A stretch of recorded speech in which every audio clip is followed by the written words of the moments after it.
Hello and welcome to today's episode of More Than Just Mum, the podcast. It's Heather Palfreman here, and I am very, very excited for our guest today, Hannah Barker. Me and Hannah have known each other for almost 5 years now, which is crazy because it seems like it's just been a lifetime, in a really, really positive way. And I have seen Hannah like transform, blossom, grow, and develop over those last almost 5 years. So, Hannah, it is brilliant to have you here today on the podcast. So, welcome. Hello. Hello, thank you so much for having me. It's been something I've wanted to be part of your podcast for ages, and like you've just said, like our connection, I feel like we've known each other all our lives because it's like talking to your best friend. So Yeah, it's that lovely element of things. amazing. Absolutely amazing. And I've got Hannah on today because I just want her to share her story and her journey. And it's going to inspire other people. Absolutely. And this is like the power of sharing our stories. That's why I wanted to bring this podcast to life, finally. Because we've all got lessons, we've all got stories, we've all got situations, experiences that will help each other, and we just need to get this out there more. So, Hannah, tell everybody what's your name and where do you come from, and what is it that you do? Because you're a very, very busy mum as well. So I'm Hannah. I'm a busy mum of four. I've got a group called the Gratitude Mum Hub, where I'm talking about all things mindset, gratitude, skincare. So my journey started in lockdown of July 2020, where I'd not long had my third son at the time. So I'd gone through a bit of a funk where I just didn't know where I were at with things. And then lockdown happened, so it was the whole uncertainty of knowing what to do. So I got approached with network marketing, which I'd never been part of before, which was the Body Shop at Home at the time, and I really enjoyed the taking care of myself. So basically, it gave me Mm. that opportunity to be able to actually put myself first for a change. And I kind of went on a lot of like development things, so I was learning a lot about the law of attraction and things like that Heather actually introduced me to as well, and we actually got talking through. I think it was through just like a follow a Friday post, and then ever since then, we've just blossomed as our little friendship. And she's always been like my voice, like her voice in my head when I've needed that inspiration. I've always sort of thought to myself, what would Heather do in this situation? And it's always sort of been like, oh, I think she'd do this. I've always had like that Heather on my shoulder, as everyone talks about in the membership quite a lot. Everyone needs a Heather in their life. So and then sort of fast forward to where we're at now. 2023 was one of the hardest times in my life because I'd not long found out I was pregnant, and I actually had a miscarriage, which was they classed it as a late miscarriage because it was after 12 weeks. So I found I was really, really brought to my knees in terms of um going through like the mindset work and everything. So I had to kind of take myself away from social media because there were a lot of people at the time that were pregnant. Um, and I just needed to have that time away. I think I had about 3 months away, I think it was. And it just helped me get my thoughts back together, like rebuild myself. And then I've kind of turned that power into it, that pain into power. So I've been able to share my story around raising awareness for an illness that I had that I'd never heard about with previous pregnancies, which was called CMV. It's called as a in I can't say the full term because I can't pronounce it. But if I said CMV, if you were to Google it, you'd find it. But it's basically like part of the cold sore virus. So you can have it and not know about it. And it's spread through like just common colds and things like that. So when I got tested and that came back on blood tests, I had no idea what it was. But then when I looked further into it, it's the sort of illness that does actually, it can either affect your baby or it can make your waters break, which is what happened in my case. So I wanted to raise a bit more awareness around it, because I think it's one of those things, there's no cure for it as such, but if you know that you've got it, then you can kind of work with professionals with it.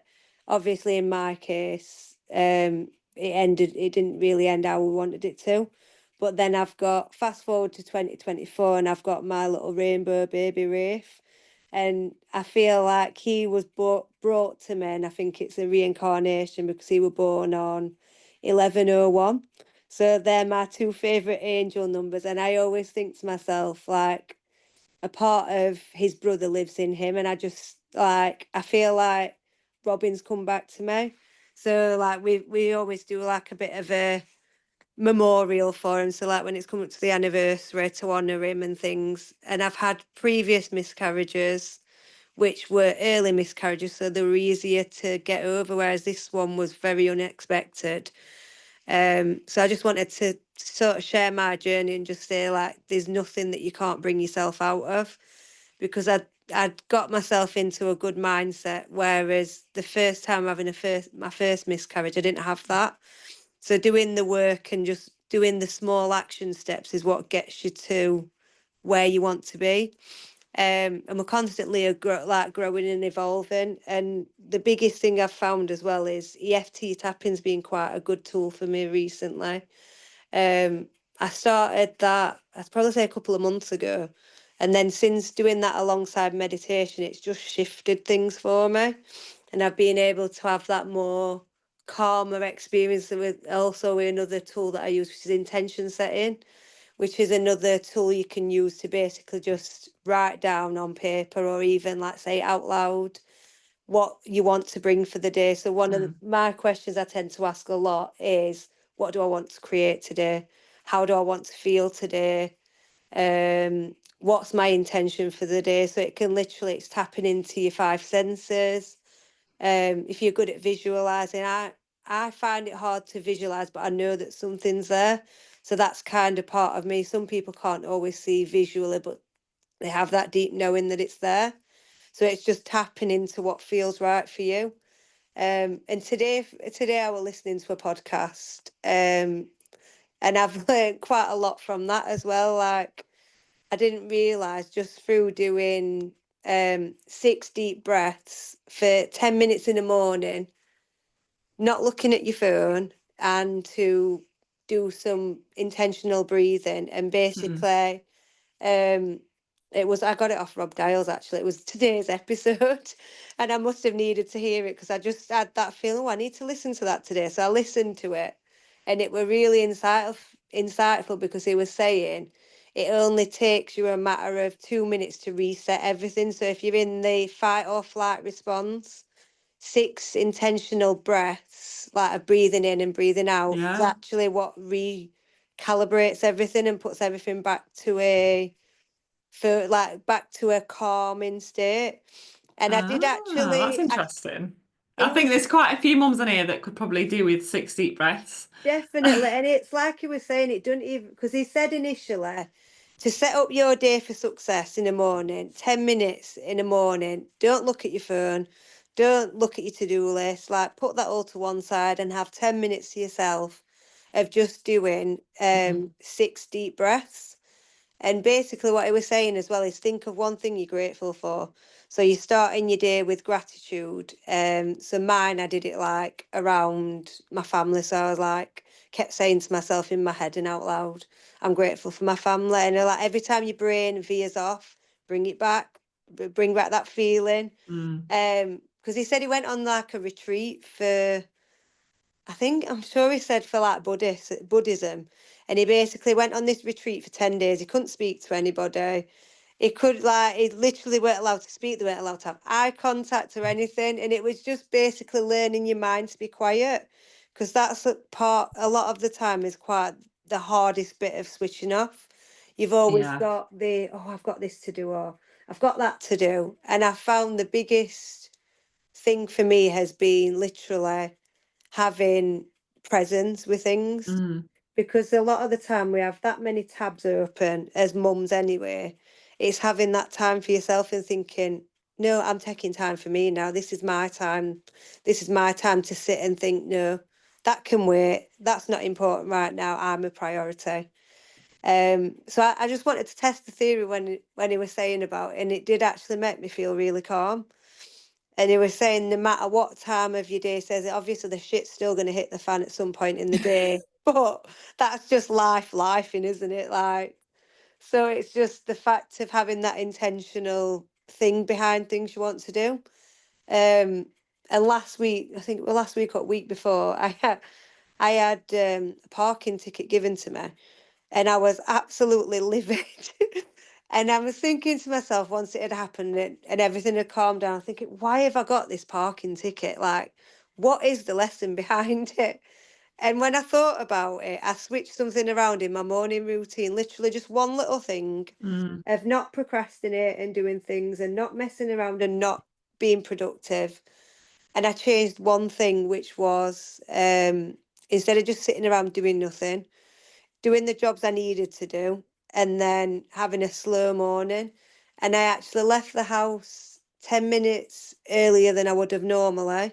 And mm, it was a sign to say that's what you need to do in the morning to get yourself in that car park at nursery, where you're not having to park on the road where there's restrictions, where you're going to get a parking ticket.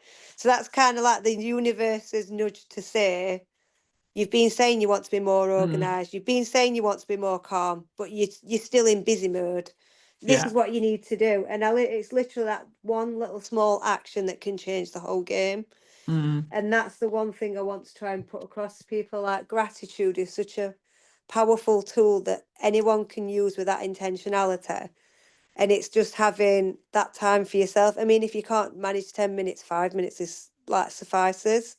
Um, and the whole what he was saying a lot of is when you find your mind wandering off, just bringing that gratitude back, bringing mm. that one thing that you're like grateful for, like breathing it in, breathing it out, blowing it out like it's just like you're sucking on a straw. He basically said, which what made a lot of sense when I did like test the theory.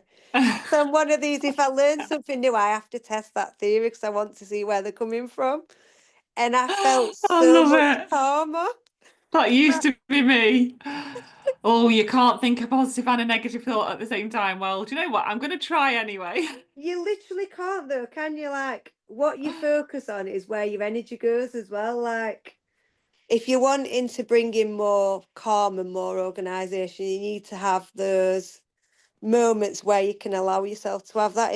Even if it's going to bed 5 minutes earlier, Yeah. getting up 5 minutes early, because it's not you don't need to do the big thing. It's the little things that add to the big things. Hmm. And that's the thing I've found in general. I've kind of like this month, I've been focusing more on the things that feel good for me rather than chasing what other people are doing, because it might work for that person, but it might not work for you. And then Yeah. you end up with burnout, which is not nice for anybody. So it's the whole finding what works for you, finding your own little toolkit that's going to Mm. bring you out of those dark times when you need it. Because a lot of the time we can just be in burnout mode and not even realize it until literally you get ill and you're forced to rest because your body's like, no, I've told you, you know, you need to rest. You're not listening, so I'm going to make you rest. Yeah. We've all Yeah. been there, haven't we? We have. Yeah. So how do you, so you're a busy mom, so you've got a job, you've got a business, you've got 4 kids. How on earth do you manage or juggle or whatever you want to call all of that? So I do a lot of, so a lot of the time I try and pencil it in with stuff. So like, if the kids are hard work at getting to bed, I'll have my journal with me. Hmm. And if I'm sat outside the bedroom, I'll journal. So I'm fitting in the time for myself. And it's a lot of the time as well, I'm making that time by having like a reminder, like a timer.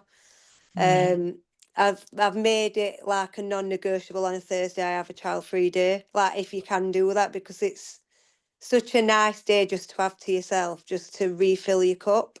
Because that's one of the other things that I wasn't doing, prioritizing myself and then feeling guilty, Mm. where I've had to sort of shift that focus and think, do you know what? No, I'm a priority as well. Like, if I'm not at my best self, then how can I serve anybody else? Yeah.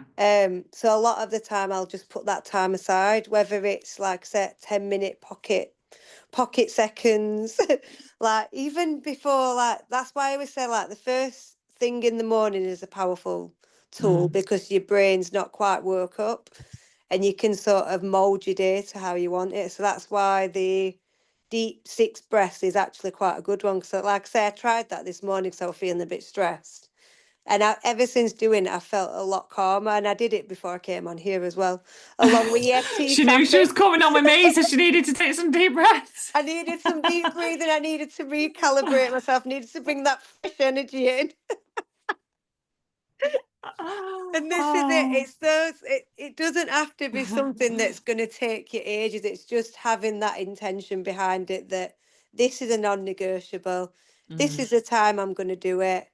And if like as well, maybe getting like your partner on board and saying, look, this is the time I'm having to myself. Yeah. Even if it's just to have that bubble bath, walk around the park, whatever it is, whatever your poison is, it's so important to put us first sometimes because if we're not feeling great, then our kids just pick up on that energy. Oh, they do. Yes, they do. And they tap on it so much that you think, do you know what? I should have just done what I said I was going to do. Yeah. Let's just talk then. Because you picked up on that. I think I've got these on the wrong way. Hang on. I have. Not that it matters. I mean, they're both pretty much the same. But on the mum guilt, because there'll be a lot of ladies, a lot of listeners listening in, going, well, it's all right for you because you don't feel guilty or this or that or the other or I don't have time to do this. So when it comes to the mum guilt, so one of the sayings that I always say is, and this is what I heard in 2020, was you're not putting yourself on the same on for start again, Heather. You're not putting yourself first. You're putting yourself on the same level that you put everybody else. And if a friend came to me and said, oh, I'm feeling this way, then I would recommend that they probably go to bed and go and have a sleep or go and take some time for themselves. But we don't do that for ourselves, or society hasn't made it socially acceptable for us to go and do that. So if a mum comes to you and says, oh, this is how I'm feeling, I'm burnt out, and you say to her, well, go and do something for you, and she goes, but I feel really guilty. What would you say? I'm putting you on the spot No, now, aren't I? But what would no, you say? I would say to him, well, if it was the other way around and it was a friend coming to you, what would you tell them? Because that's what you Oh, need to do. Because if you speak to yourself as you would your best friend, your life would feel so much better than if you got that inner critic saying, oh, well, you can't do that, or yeah, but you've got this to do. That's absolutely fine, but you are the priority as well. Like you're important too. So that's one of the things I was trying to embed in myself. Like if I get that guilt, I'm like, no, I'm important too. Like if I'm not feeling great, then how can I be service to the kids? Like how can I show them that compassion if they're having a bit of a wobble like they do, like which they will yeah. do. How can you Yes. be the best version of yourself if you're not giving yourself that as well? And you're also teaching your kids that Mm, it's important to look after you. If they're just seeing you in busy mode, they're going to think that that's what they should be doing when they're going to adults. And I have actually started teaching my oldest one mindful breathing because she gets really anxious, and I've mm, found that she's having a meltdown. I tend to say to her, right, come back to me once you've done your mindful breathing because I can't I can't help you when you're in fight or flight mm. because what you're saying to me, you're in full blown meltdown mode. I can't help you. I need you to calm down and then I can come back to you and help you. Which a lot of the time as well, a lot of our kids are really dysregulated with school because they hold it all in. They see Yeah. us and that's it. The meltdowns start and you think, what the hell have I done wrong to like get into this position? But Yeah. it's I can nothing you see do it. like so many other mums listening going, yeah, that's me. Like most days, yeah, that's me. And it's the whole there's a analogy, I don't know if anyone's heard it, but there's two different sides of things. So you've got we watched this experiment. It was really, really interesting. You've got Max, who's really fizzy, so he's literally ready to blow up. And then you've got another one who's called Maxine, who is very calm or looks very calm, but is actually the opposite end of the scale. Whereas that one little thing could tip her over the edge. So you might say, "Oh, how's your day been?" And then that's it. We're full blown into meltdown modes. So another thing, if you are struggling like with your kids, for instance, is maybe telling them about your day first, and then they tend to open up about their day. But sometimes it's a bit of a well, something like we don't think about it at the time, but we just want to know what they've been doing, don't we? And a lot of the time, they probably feel that pressure of, I don't really want to share that just yet. So, like, maybe like sharing snippets of your day tends to bring them out of the shell a bit. Or older children, I know, prefer their own space and tend to come to you in their time. It was just a bit of a tool that I've learned since doing these courses that I've been doing as well, like little strategies. And that was one of the things that we got told, maybe like sharing your day first, giving them that a bit of time to bring themselves back down. Yeah. It's just that happy balance as well, like knowing that how are your feelings valid as well. Like I know myself, if I'm feeling in a bit of a funk, I get my journal out because I Mm. know in my head I can't make sense of it. On paper I can, and I can look at it and pick it and think, well, is that true though? And then I can sort of get the piece of paper and rip it up, burn it up, and it's gone. And then I just replace it with something that's going to uplift me, Yeah. which is the one thing that I find that shifts your focus. Once you have something in your toolkit that you can pull out when you need it, it shifts your focus. Yeah, absolutely. And I think, like you've mentioned, the toolkit, that was one of the first ever freebies that I did, which was the toolkit, the More Than Just Mum toolkit to get you from, feeling really, really overwhelmed and really, really like negative to feeling much more positive. And this isn't about toxic positivity. Um, this is about seeing the good in situations when there's good to see in situations. And we've both, myself and yourself, have both experienced loss of completely different ends of the scale. It doesn't really matter. It's loss, hard heartache, and we've both still seen silver linings. And And it's not that we're glad that it happened or anything like that, but it's like, okay, so how can I use this experience to move myself forward and to help others as well? And you don't some people are born with that mindset and that skill set, and it is a skill set, having that resilience, having that ability to see the good in people, to see the good in situations, even when it's really, really fucking shit. Um, you know, that is a skill that can be developed if you want to do that. And when you have that skill and then you look back over a few years, go flipping heck, like how much have I overcome in those last few years? Like I'm really proud of the 30-year-old, 25-year-old, 33-year-old, 53-year-old, 47-year-old, however old you were 3 years ago. I'm trying to get the whole broad age range there in. But like, and you look back and you go, oh my God, you know what? I'm really proud of how she handled that, of how little Heather or how little Hannah. I know, like I want little 3 years ago, but you know what I mean? Like you are a child, and you are, we don't look after ourselves as children. Like yeah, there was a reel a few months ago, and it talked about us when we are born, we birth one child, and that is us. And we do not look after that child. We do not nurture it. We do not love it as we should, as we love other people. And it's yeah, crazy, isn't it? And like when you start thinking about it, obviously we don't want you to go down a rabbit hole, but yeah, when you start to think about actually what does this person need? What do I need? And it's not definitely. selfish. It's like Hannah said before, you're showing your children that mummy's allowed to be happy as well, and mummy doesn't have to be rushed off her feet all the time, knackered and shouting and exhausted. Mummy is allowed to go and see her friends. Mummy is okay to go for a run with her friends or go to the gym or go on a night out with her friends, like, or go on holiday with her friends. Like, mummy's allowed to do those things because it makes mummy happy. And This is then it. that's teaching them as well when they grow up that they too can still have the things that you have as a child, maybe not as to the biggest as big as an extent. I can tell I'm very tired this afternoon. I'm struggling to speak properly. Um, hopefully I'm making sense. I think I am. Yeah, Um, you are. but yeah, it's showing, it's role modeling to your children, not that mummy was working herself so hard into the ground that she burnt out, This which is is it. what society.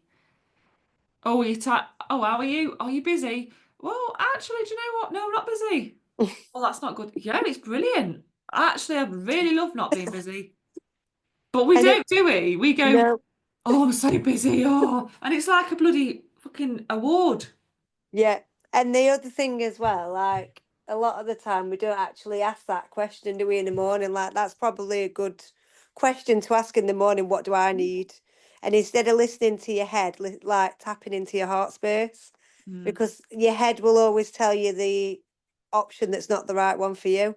Your heart will never lie to you. mm, So that's one of the other tools that I tend to use. I do like my mindful breathing, tap into my heart space, and I listen for mm, that inner guidance. I don't judge it. I write it down and then I put it into practice and I yeah. embody it, because I think that's how we get better at it as well, by listening Mm, to our inner self and listening to our inner child. What do they yeah. need?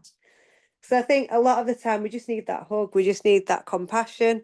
So when those negative thoughts come up, we can sort of wrap ourselves in a bit of a Mm, hug and say, no, it's okay you feel like that, because it makes you human, yeah. like there's no shame around you feeling those feelings, because that's a lot of the time is I think where the toxic positivity comes in, isn't it? Like not acknowledging those Pretending, yeah, feelings absolutely, yeah. and pushing them Pretending. down, and it just Yeah.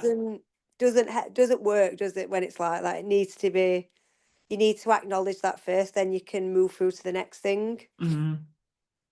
Amazing. Absolutely amazing. Okay, right. We are unfortunately going to have to wrap it up. But before you go, I would absolutely love for you to share. You've already given us loads today, but one top tip or quote that you absolutely love that would really help some others who are listening in, and then your social media handles, Yeah, whichever ones you want to give out, and we will yeah, put them in the show notes as well. So yeah. yeah. So feel the fear and do it anyway is something I live by every day, because you don't, nothing is promised to you. You need to, there's something you really want to do, you need to go out and grab it with both hands, because time's not promised to us. You don't know what's going to happen. And by you putting it off, you don't end up doing it because you taught yourself out of it.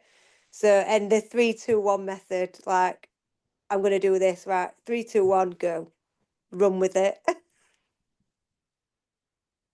Love it. Amazing.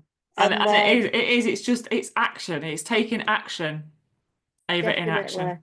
100%.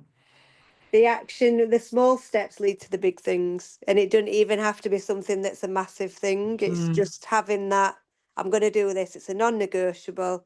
No matter what shit hits the fan, I'm doing it. I'm going with it.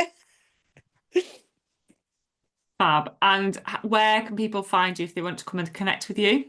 So my group is called the Gratitude Mum Hub, And that's on Facebook. and that's on Facebook. Yeah, so I do a lot of top tips Fabulous. in there. Brilliant. So we will put it in the show notes below. So if you want to go and follow Hannah and join her group, then please do that. She is full of knowledge and top tips and lots of helpful stuff. So thank you so, so much for joining me today. It's been an absolute pleasure. And yes, I will see you very soon. Thank you very much. Take Thanks for having care. me. Bye. Bye.